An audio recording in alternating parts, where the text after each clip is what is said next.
بسم اللہ الرحمن الرحیم۔ شروع اللہ کے نام سے جو نہایت مہربان رحم والا ہے۔ السلام علیکم فرینڈز، میمونہ کی دنیا میں آپ سب کو خوش آمدید۔ اپنے قیمتی وقت میں سے وقت نکال کر میمونہ کی دنیا میں آنے کے لیے شکریہ۔ میمونہ کی دنیا میں آپ کو ملیں گی بہت ہی دلچسپ کہانیاں، سبق آموز کہانیاں، پرانے قصے، اسلامک قصے اور بہت کچھ۔ تو میرے ساتھ جڑے رہنے کے لیے اور ہر نئی اپڈیٹ کے لیے چینل کو سبسکرائب کریں، اور ویڈیو پسند آئے تو ویڈیو کو لائک اور شیئر کرنا مت بھولیں۔ جزاک اللہ۔ ایک گاؤں میں 4 دوست رہتے تھے۔ وہ چاروں بے حد نکمے اور کام چور تھے۔ وہ چاہتے تھے کہ ہمیں کوئی کام بھی نہ کرنا پڑے اور کھانے پینے اور رہنے کی ہر چیز بھی میسر آتی رہے۔ ان چاروں میں جو سب سے بڑا تھا وہ بہت چالاک اور ذہین تھا۔ اس نے انہی لوگوں کو بیوقوف بنا کر پیسے بٹورنے کا ایک عجیب طریقہ بتایا۔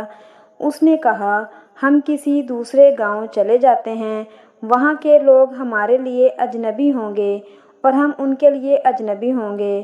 ہم گاؤں کے امیر لوگوں کے پاس جا کر جھوٹ موٹ کی کہانیاں سنائیں گے اور اپنی مظلومیت بیان کریں گے، یوں ہمیں کچھ نہ کچھ پیسے مل ہی جائیں گے۔ تینوں دوستوں نے اس طریقہ سے اتفاق کیا۔ چنانچہ اگلے ہی دن چاروں دوستوں نے رخت سفر باندھا اور ایک گاؤں میں پہنچے۔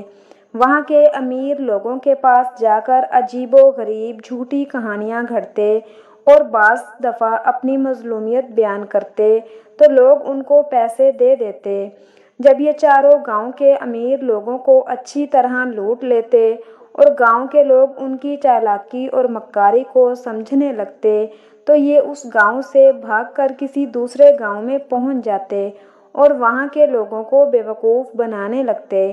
اس طرح انہوں نے اچھا خاصا مال جمع کر لیا تھا اور جھوٹ بولنے میں مہارت ہو گئی تھی۔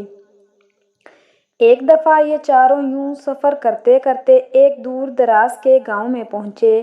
وہاں ایک ہوٹل میں انہوں نے دیکھا کہ ایک کونے میں امیر کبیر تاجر بیٹھا ہوا ہے۔ اس کے آس پاس اس کا قیمتی سامان بھی پڑا ہوا تھا اور اس تاجر نے قیمتی لباس پہنا ہوا تھا۔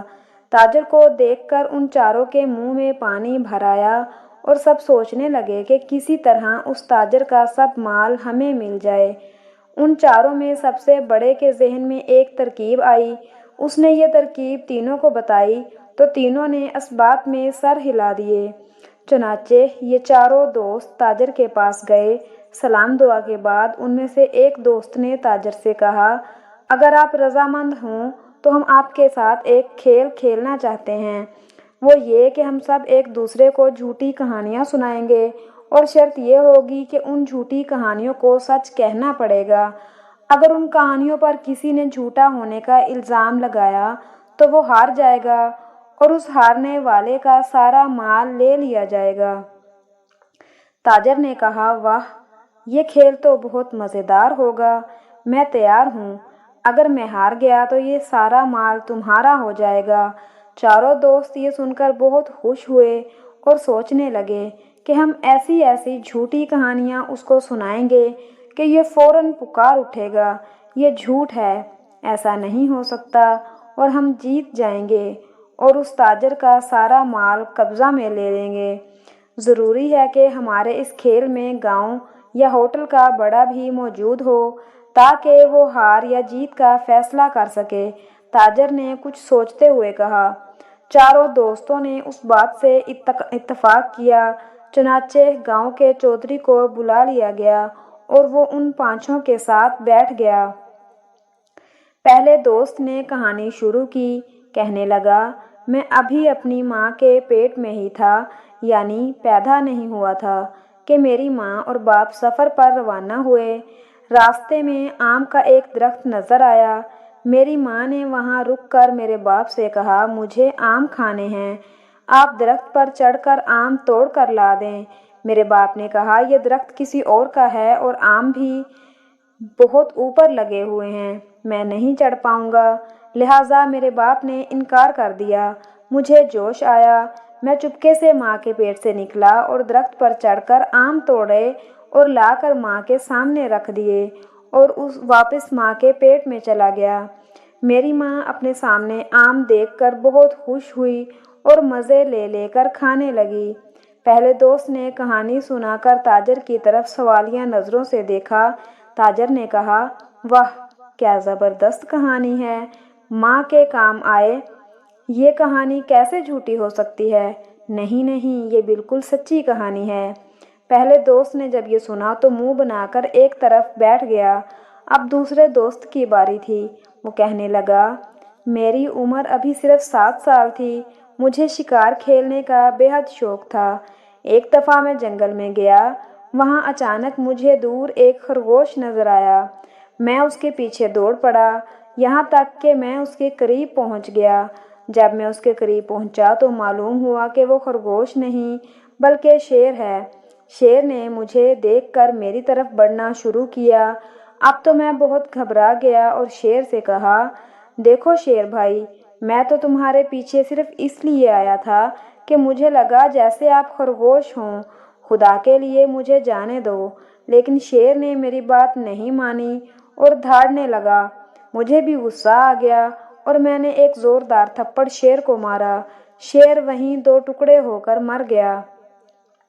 واہ واہ، کیا بہادری ہے، بندے کو ایسا ہی بہادر ہونا چاہیے۔ یہ کہانی بالکل جھوٹی نہیں ہو سکتی۔ تاجر نے دوسرے دوست کی کہانی سن کر اسے داد دیتے ہوئے کہا۔ اب وہ دونوں دوست جنہوں نے کہانی سنائی تھی انہوں نے اپنے تیسرے ساتھی کو چپکے سے آنکھ ماری کہ تو کوئی ایسی غضب کی جھوٹی کہانی سنا جسے تاجر فوراً جھوٹ مان لے۔ چنانچہ تیسرے دوست نے کہنا شروع کیا، مجھے مچھلیاں پکڑنے کا بے حد شوق تھا۔ اس وقت میری عمر صرف 1 سال تھی۔ ایک دن میں دریا کے کنارے گیا اور وہاں پانی میں جال ڈال کر بیٹھ گیا۔ کئی گھنٹوں جال لگانے کے باوجود ایک مچھلی بھی جال میں نہ آئی۔ میں نے پاس کھڑے ہو کر مچھیروں سے پوچھا کہ آج دریا میں مچھلی نہیں ہے کیا؟ انہوں نے بتایا کہ 3-4 دنوں سے ایک بھی مچھلی ہمیں نظر نہیں آئی۔ میں یہ سن کر حیران ہوا اور دریا میں غوطہ لگا دیا۔ دریا کی تہہ میں پہنچ کر میں نے دیکھا ایک بہت بڑی مچھلی بیٹھی ہوئی ہے اور آس پاس کی تمام چھوٹی بڑی مچھلیوں کو کھائے جا رہی ہے۔ یہ دیکھ کر مجھے اس بڑی مچھلی پر بہت غصہ آیا۔ میں نے اس مچھلی کو ایک زبردست مکہ رسید کیا اور اسے وہیں ڈھیر کر دیا۔ پھر میں نے وہیں دریا کی تہہ میں بیٹھ کر آگ جلائی اور وہیں مچھلی پکائی اور کھا کر واپس دریا سے باہر آ گیا اور اپنا سامان لے کر گھر کی طرف چل پڑا۔ تیسرے نے کہانی سنا کر امید بھری نظروں سے تاجر کی طرف دیکھا۔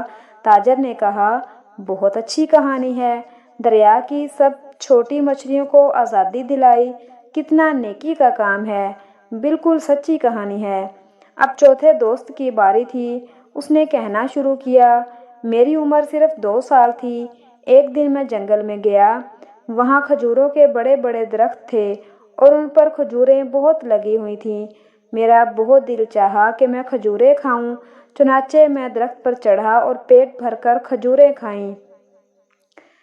جب میں نے درخت سے نیچے اترنے کا ارادہ کیا تو مجھے لگا میں نیچے اترتے اترتے گر جاؤں گا۔ میں بھول گیا تھا کہ درخت سے نیچے کیسے اترتے ہیں۔ میں درخت پر بیٹھا رہا یہاں تک کہ شام ہو گئی۔ اچانک میرے ذہن میں ایک ترکیب آئی کہ کیوں نہ میں گاؤں سے سیڑھی لا کر اس کے ذریعے سے نیچے اتروں۔ چنانچہ میں گاؤں گیا، وہاں سے سیڑھی اٹھا کر درخت کے ساتھ لگائی اور اس کے ذریعے نیچے اتر گیا۔ اب چاروں دوستوں نے امید بھری نظروں سے تاجر کو دیکھا کہ اب ضرور کہہ دے گا نہیں، یہ کہانی جھوٹی ہے۔ لیکن تاجر نے آگے بڑھ کر چوتھے سے ہاتھ ملایا اور کہنے لگا، کیا زبردست دماغ پایا ہے، ایسی ترکیب تو بہت ذہین آدمی کے ذہن میں آ سکتی ہے، بالکل سچی کہانی معلوم ہوتی ہے۔ اب تو چاروں دوست بہت گھبرائے کہ کہیں ہم ہار نہ جائیں اور ہمارا سارا مال یہ تاجر لے اڑے۔ کہانی سنانے کی باری اب تاجر کی تھی۔ تاجر کہنے لگا، میں نے بہت سال پہلے ایک خوبصورت باغ لگایا تھا۔ اس باغ میں ایک سنہرے رنگ کا بہت نایاب درخت تھا۔ میں اس کی خوب حفاظت کرتا تھا اور اس کو روز پانی دیتا تھا، یہاں تک کہ 1 سال بعد اس درخت پر 4 سنہرے رنگ کے سیب نمودار ہوئے۔ وہ سیب بہت خوبصورت تھے۔ اس لیے میں نے ان کو نہیں توڑا اور درخت پر لگا رہنے دیا۔ ایک دن میں نے اپنے باغ میں کام کر رہا تھا کہ اچانک ان چاروں سیبوں سے ایک ایک آدمی نکلا۔ چونکہ یہ چاروں آدمی میرے باغ کے ایک درخت سے نکلے تھے، اس لیے میں نے ان کو اپنا غلام بنا لیا اور چاروں کو کام پر لگا دیا، لیکن یہ چاروں بہت نکمے اور کام چور تھے۔ ایک دن یہ چاروں بھاگ گئے اور خدا کا شکر ہے آج وہ چاروں غلام میرے سامنے بیٹھے ہیں۔ یہ کہانی سن کر چاروں دوستوں کے اوسان خطا ہو گئے۔ گاؤں کے چودھری نے پوچھا، ہاں بتاؤ، یہ کہانی سچی ہے یا جھوٹی؟ چاروں دوستوں کے ہاتھ پاؤں ٹھنڈے ہو گئے۔ تاجر کی اس کہانی کو جھوٹ کہیں تو ان کا سارا مال تاجر کا ہو جاتا، اور اگر سچ کہیں تو تاجر کے غلام قرار پاتے۔ چنانچہ چاروں خاموش ہو گئے، نہ ہاں میں جواب دیا اور نہ ہی نہ میں۔ گاؤں کے چودھری نے ان کو چپ دیکھ کر تاجر کے حق میں فیصلہ کر دیا کہ یہ چاروں تمہارے غلام ہیں۔ یہ سن کر وہ چاروں تاجر کے قدموں میں گر پڑے اور لگے معافیاں مانگنے۔ تاجر نے چودھری سے کہا، یہ چاروں بھاگتے ہوئے میرا سارا سامان بھی اپنے ساتھ لے کر بھاگے تھے، چلو میں ان کو آزاد کرتا ہوں، لیکن ان کے پاس جو مال ہے وہ میرا ہے۔ چنانچہ گاؤں کے چودھری نے ان چاروں دوستوں کے پاس جتنا مال تھا وہ سارا تاجر کو دے دیا۔ وہ تاجر سارا سامان اور مال و دولت لے کر چلا گیا۔ یہ چاروں بہت سخت پشیمان ہوئے، انہیں جھوٹ کی نہایت بڑی سزا ملی تھی۔ چاروں دوستوں نے تہیہ کر لیا کہ وہ کبھی جھوٹ کا سہارا نہیں لیں گے اور محنت کر کے روزی کمائیں گے۔ چاروں واپس اپنے گاؤں چلے گئے اور جھوٹ سے توبہ کر لی۔